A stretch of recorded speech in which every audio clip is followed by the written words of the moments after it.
Good morning. Unique शिक्षण संस्थान में आपका स्वागत है ऑनलाइन क्लासेज में।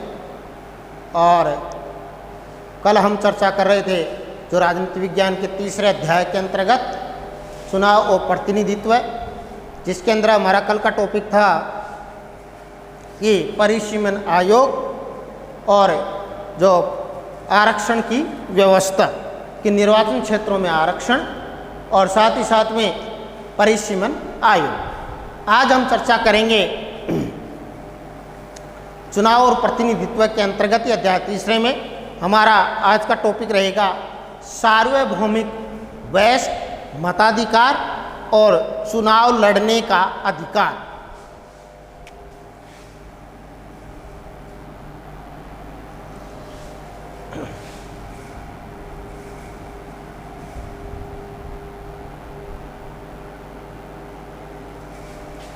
सार्वभौमिक वयस्क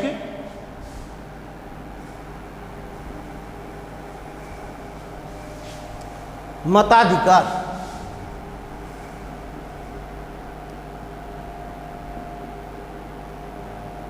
और चुनाव लड़ने का अधिकार।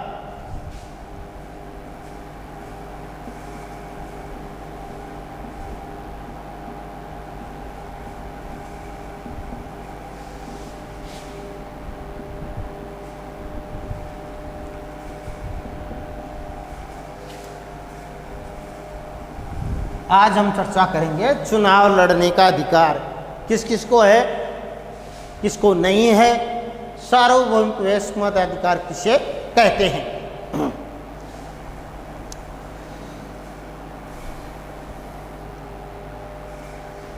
तो देखिए हमारा जो संविधान है चुनावों के बारे में, हमारा जो संविधान है चुनावों के बारे में दो मूल प्रश्नों का उत्तर देता है। संविधान चुनावों के बारे में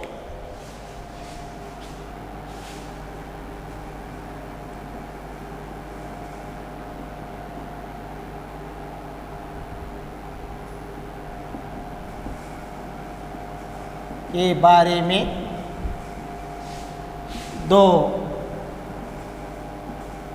मूल प्रश्नों के उत्तर देता है। दो कौन कौन से हैं? ये दो हैं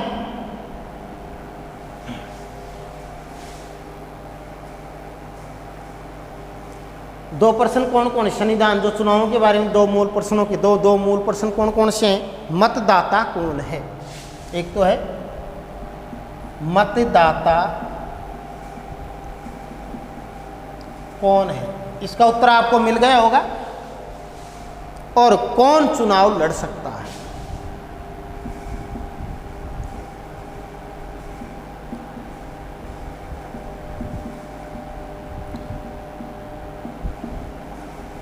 इन दोनों प्रश्नों के बारे में उत्तर कौन देता है? हमारा संविधान। कि मतदाता कौन है, आपको अच्छी तरह से ध्यान है। मतदाता कौन है? जो वोट डालता है जिसकी उम्र 18 साल से ज़्यादा है, जिसका मतदाता सूची में नाम है, उसको हम कहते हैं मतदाता। जिसने 18 साल की उम्र पूर्ण कर ली और मतदाता सूची में जिसका नाम जुड़ गया है वो होता है मतदाता। तो 18 साल की उम्र वाले को मतदाता बोला जा सकता है। तो कौन चुनाव लड़ सकता है, इसका उत्तर भी कौन देता है? संविधान। कि भारत का नागरिक होना चाहिए, इसकी आयु ये होनी चाहिए, आपराधिक प्रवृत्ति का नहीं होना चाहिए, ये सारी बातें कौन करता है? ये सारी बातों का उत्तर कौन देता है? संविधान। कि कौन चुनाव लड़ सकता है, जो आपराधिक प्रवृत्ति का नहीं होगा, जो भारत का नागरिक है वो है।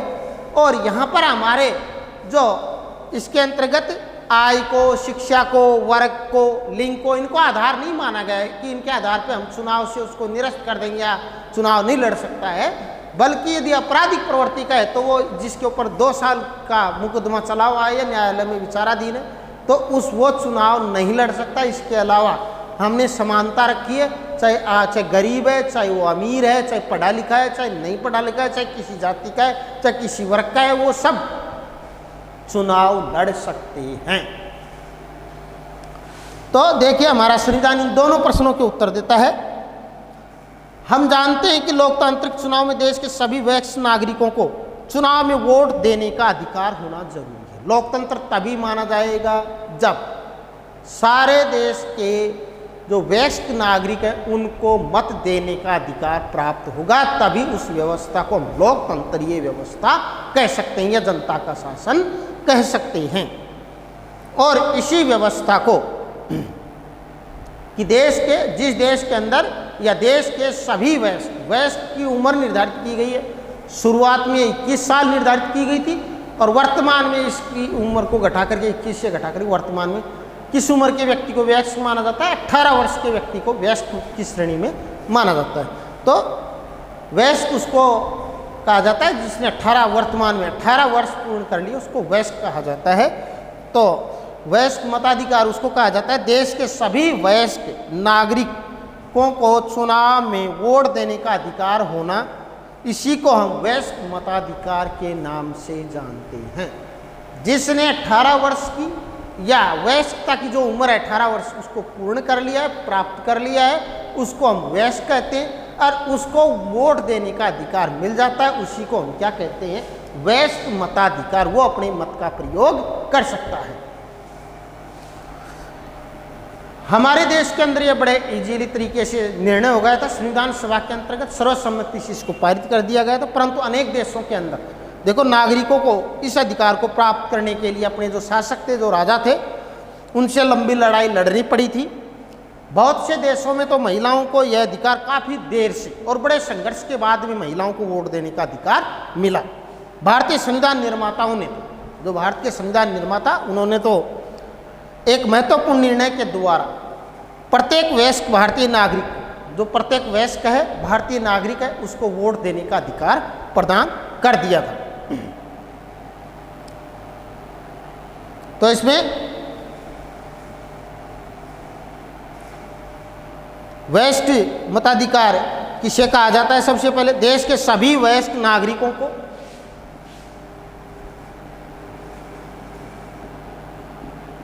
देश के सभी वयस्क नागरिकों देश के सभी वयस्क नागरिकों को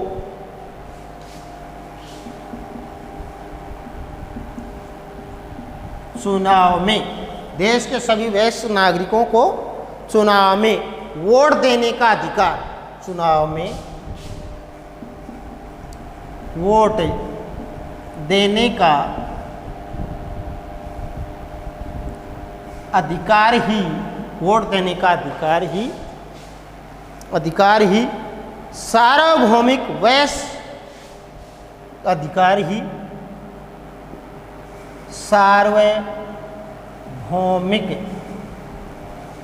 सार्वभौमिक वयस्क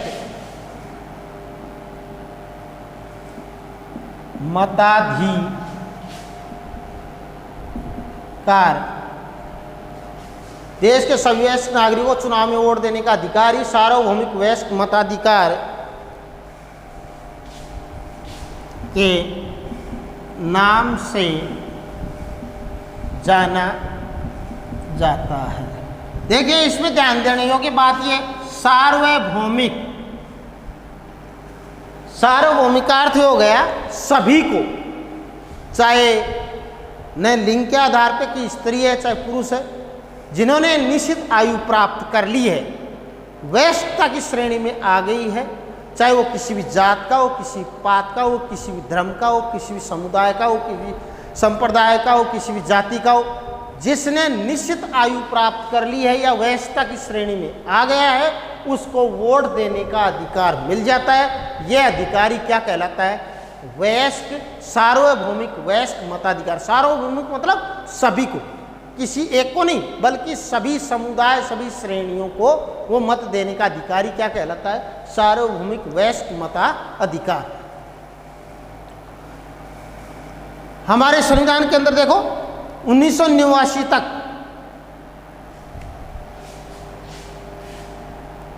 1989 तक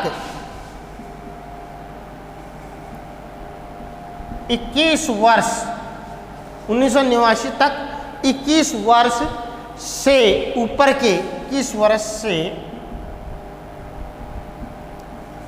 ऊपर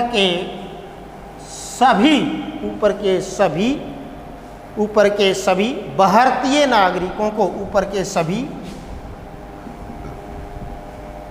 भारतीय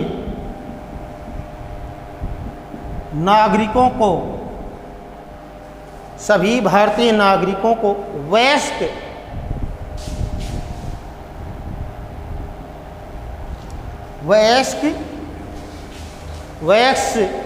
भारतीय माना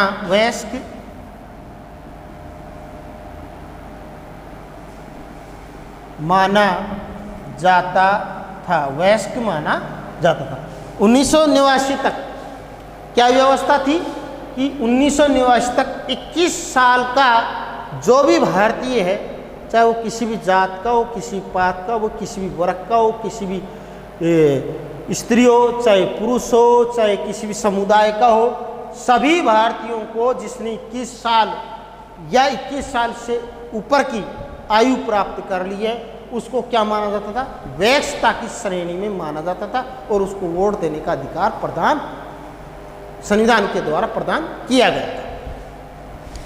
लेकिन 1989 के बाद में एक संविधान संशोधन हुआ और उस संविधान संशोधन के माध्यम से इस उम्र को घटा करके 21 वर्ष से घटा करके कितनी कर दिया गया? 18 वर्ष कर दी गई। तो 1989 में संविधान के एक संशोधन के द्वारा 1989 में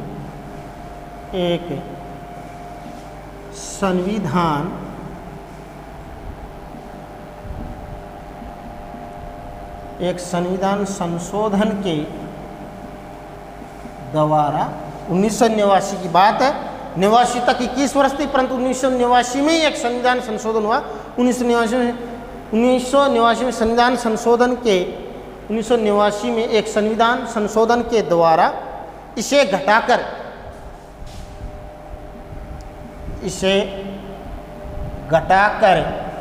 कितना कर दिया गया भाई? उम्र इसे घटाकर 18 वर्ष कर दिया गया। वयस्कता की उम्र को कितना कर दिया गया? 18 वर्ष कर दिया गया।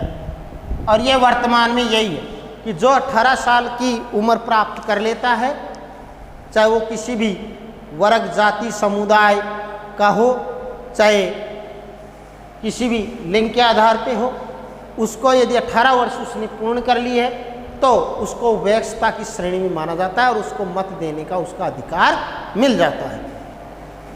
तो 1989 में संविधान के एक संशोधन के द्वारा इसे घटाकर के 18 वर्ष कर दिया गया। वयस्क मताधिकार सभी नागरिकों को अपने प्रतिनिधियों की चयन प्रक्रिया में भाग लेने का अवसर प्रदान करता है। तो वयस्क मताधिकार क्या करता है भाई?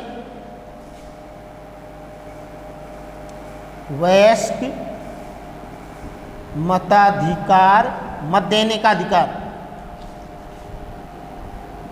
वयस्क मताधिकार सभी नागरिकों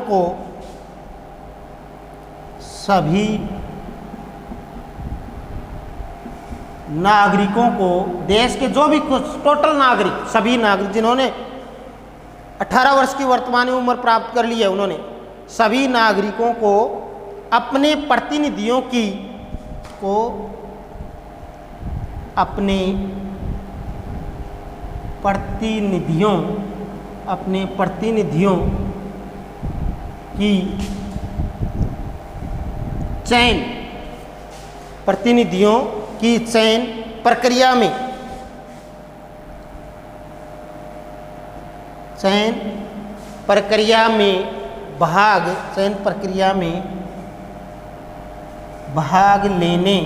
चयन प्रक्रिया में भाग लेने का अवसर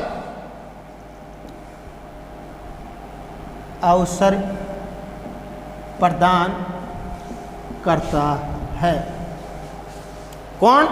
वयस्क मताधिकार। यह समानता और गैर भेदभाव के सिद्धांत के अनुरूप है। ये भेदभाव, इसमें ये समानता पर आधारित है वयस्क मताधिकार, नहीं गैर भेदभाव, इसमें किसी प्रकार का कोई भेदभाव नहीं है। इस सिद्धांत का ये पालन करता है। कौन? वयस्क मताधिकार। तो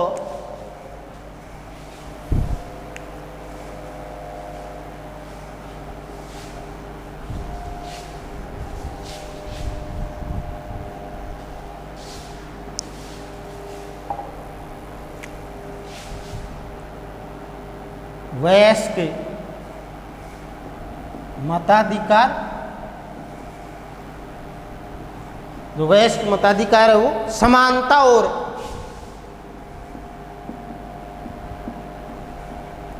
और गैर भेदभाव,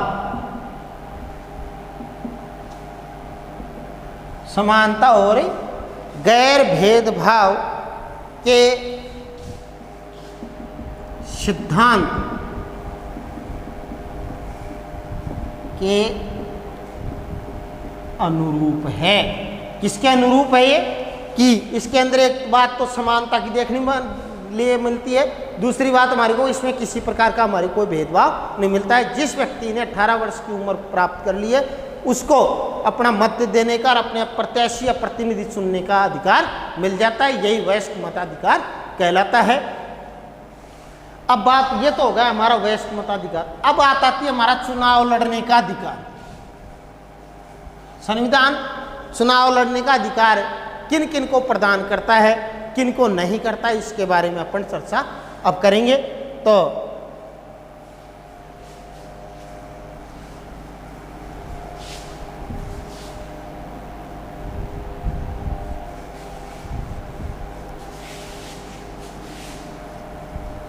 अब आता है हमारा पहला प्रश्न। यह हो गया कि मतदाता कौन है? जिसने 18 वर्ष की उम्र प्राप्त कर ली है, 18 वर्ष से ज़्यादा या 18 वर्ष की, वो मतदाता है, वो वयस्क है, उसी को हम सार्वभौमिक वयस्क मताधिकार कहते हैं।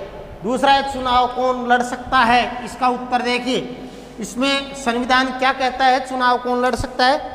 सभी नागरिकों को, भारत के संविधान क्या कहता है? सभी नागरिकों को चुनाव में खड़े होने और जनता का प्रतिनिधि होने का अधिकार है कि वो जनता का प्रतिनिधि बन सकता है और चुनाव में खड़ा भी हो सकता है। सभी नागरिकों को चुनाव में खड़े होने का अधिकार भी प्राप्त है, साथ ही में जनता का प्रतिनिधि होने का भी अधिकार है। लेकिन विभिन्न पदों पर चुनाव लड़ने की न्यूनतम आयु भिन्न भिन्न होती है। बस इसके अंदर कंडीशन ये रखी है कि अलग अलग पदों के लिए अलग अलग आयु रखी गई है। तो सभी नागरिकों को चुनाव में खड़े होने और जनता का सभी नागरिकों को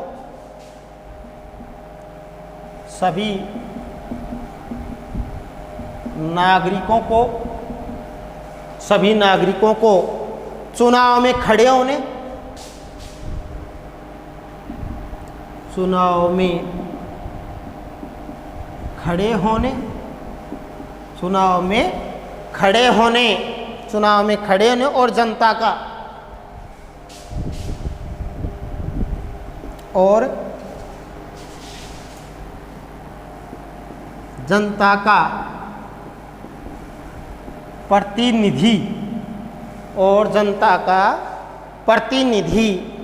और जनता का प्रतिनिधि होने का अधिकार है।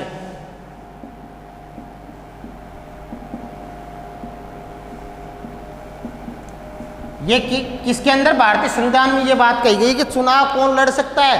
चुनाव सभी नागरिक चुनाव में खड़े हो सकते हैं और जनता के प्रतिनिधि बन सकते हैं, प्रतिनिधि होने का अधिकार है।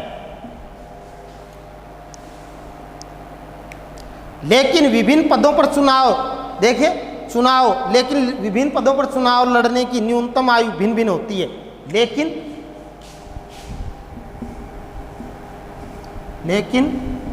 विभिन्न पदों पर चुनाव लड़ने की आयु भिन्न भिन्न चुनाव लड़ने की आयु भिन्न भिन्न होती है। जैसे आयु जरूर इसके अंदर रखी है, जैसे हम कहें, जैसे लोकसभा या विधानसभा, जैसे लोकसभा या राज्य विधानसभा, लोकसभा या राज्य विधानसभा चुनाव में, विधानसभा चुनाव में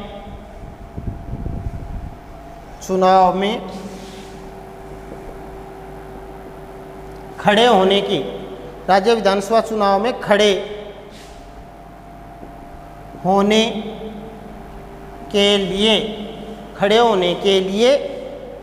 लिए उम्मीदवार को कम से कम कितनी आयु का होना चाहिए भाई? कम से कम 25 वर्ष का होना चाहिए, कम से कम 25 वर्ष का होना चाहिए। ये तो उदाहरण दिया है। जैसे हम यह आयु कंडीशन जरूर रखी है, लोकसभा सांसद, राज्य विधानसभा विधायक, यदि उनका चुनाव लड़ना चाहते हैं तो हमारी उम्र कितनी होनी चाहिए? 25 वर्ष। यदि हम सरपंच का चुनाव लड़ना चाहिए, कितनी उम्र होनी चाहिए? 21 वर्ष। यदि हम राष्ट्रपति का चुनाव लड़ना चाहते हैं तो कितनी होनी चाहिए उम्र? 35। राज्यपाल का 35। ये आयु जरूर अलग अलग रखी गई है, परंतु इसके अंदर सभी नागरिकों को चुनाव में खड़ा होने का अधिकार संविधान प्रदान करता है। अब कौन नहीं खड़ा हो सकता है, जैसे चुनाव कौन नहीं लड़ सकता है, इसके ऊपर जरूर एक कानूनी पाबंदी लगाई है। जैसे एक कानूनी प्रतिबंध, कानूनी प्रतिबंध मतलब कानून की तरफ से प्रतिबंध लगाया गया है कि कौन व्यक्ति चुनाव नहीं लड़ सकता है, चुनाव में खड़ा नहीं हो सकता है, उसके लिए एक कानूनी प्रतिबंध जरूर है। जैसे एक कानूनी प्रतिबंध है कि यदि किसी व्यक्ति को किसी अपराध के लिए, यदि किसी व्यक्ति को किसी अपराध, यदि किसी व्यक्ति को किसी अपराध के लिए, किसी अपराध के लिए 2 या 2 से अधिक, 2 या 2 से अधिक, ये 2 या 2 से अधिक 2 या 2 से अधिक वर्षों के लिए 2 या 2 से अधिक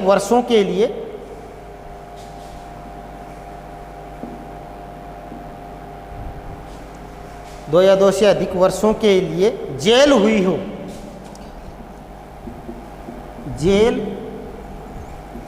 हो तो वह, यदि उसको जेल हुई है, 2 साल की सजा मिली हुई है जेल की, तो हुई हो तो वह चुनाव लड़ने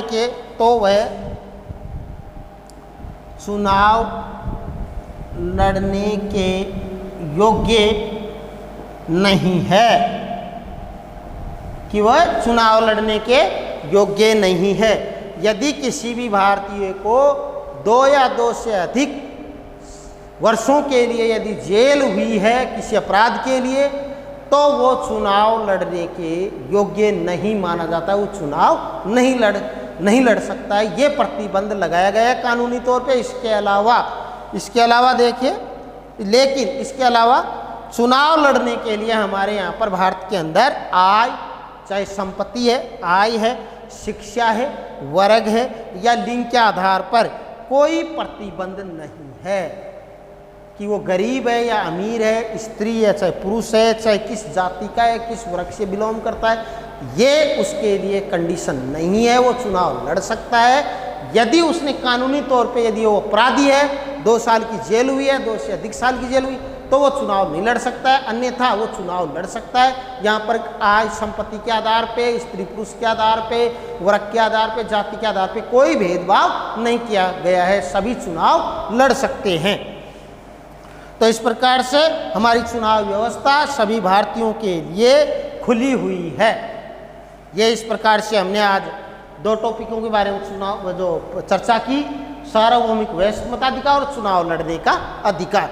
सार्वभौमिक के अंदर 18 वर्ष, शुरू में 21 वर्ष थी, 1989 के अंदर ये 89 तक 21 वर्ष रही, 1989 संविधान संशोधन के बाद 18 वर्ष, उसको हम वयस्क व्यक्ति मानते हैं। और वो वयस्क व्यक्ति इस सार्वभौमिक मतलब सभी वर्गों को जो इस उम्र प्राप्त कर चुका उसको वोट देने का अधिकार सार्वभौमिक वयस्क मताधिकार कहा जाता है। चुनाव कौन लड़ सकता है? प्रत्येक भारतीय चुनाव लड़ सकता है। प्रत्येक पद के लिए अलग अलग जो आयु है वो निर्धारित की गई है। चाहे सरपंच के लिए 21 वर्ष है, तो जैसे राज्य विधानसभाओं के लिए 25 है, लोकसभा के लिए 25 है, राज्यसभा के लिए 30 है, राज्यपाल के लिए 35 है, राष्ट्रपति के लिए 35 है। ये उम्र जरूर निर्धारित की गई है। यदि इन उम्र के आधार पे वो चुनाव लड़ सकता है। साथ ही साथ में और इसके अलावा चुनाव कौन नहीं लड़ सकता है? चुनाव वो नहीं लड़ सकता है कानून प्रतिबंध लगाया है जिसको 2 वर्ष, जो कोई अपराधी किस्म का व्यक्ति है और यदि उसको अपराध के लिए 2 वर्ष की जेल हुई है, 2 से अधिक वर्ष की जेल हुई है, तो ऐसी स्थिति के अंदर वो चुनाव लड़ने के योग्य नहीं है। हमारे संविधान के अंदर